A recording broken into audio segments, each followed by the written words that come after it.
Hello everyone, তো আমি আজকে আছি নিউটন রাজারহাট কারিগরি ভবনে। তো আগের দিন আমি গেছিলাম হুগলি এইচআইটি কলেজে, তো ওখান থেকে আমাকে অ্যান্সার স্ক্রিপ্টে জেরক্স কপি দিয়েছে।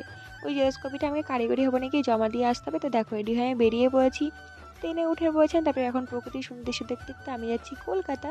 তো দেখো এই যে শিয়ালদা স্টেশনে ট্রেন পৌঁছে গেছে, সবাই আর কি ট্রেন থেকে নামছিল, কতটা ভিড় হচ্ছিল সামনে। তো আমিও ট্রেন থেকে নেমে পড়েছি, নেমে এখন সামনের দিকে হেঁটে যাচ্ছি, যাব বাইরের দিকে। বাইরে বেরিয়ে বাস ধরতে হবে। তো দেখো এই যে আমি চলে এসেছি শিয়ালদা স্টেশনের বাইরে। এখান থেকে বাস ধরে আমি যাব কারিগরি ভবনে।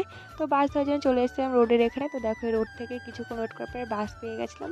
তো বাসে উঠে গেছি, আর এই যে দেখো এখন পৌঁছে গেছি আমি কারিগরি ভবনে। আমাকে যেতে হবে কারিগরি ভবনের 4th ফ্লোরে। তো দেখো এই যে ওপরে পৌঁছে গেছি, পৌঁছে কিছুক্ষণ ওয়েট করছিলাম, কারণ যে স্যারটাকে জমা দেবো ওই স্যারটা ছিল না। তো কিছুক্ষণ ওয়েট করার পরে তো আমার কাজ কমপ্লিট হয়ে গেছিলো। এই যে কমপ্লিট করে আমি এখন বেরিয়ে পড়েছি, হেঁটে যাচ্ছি কারিগরি ভবনের বাস স্ট্যান্ডে। তো দেখো এই যে বাস স্ট্যান্ডে পৌঁছে গেছি, পৌঁছে কিছুক্ষণ ওয়েট করতে হয়েছে, তারপর ওয়েট করে আমি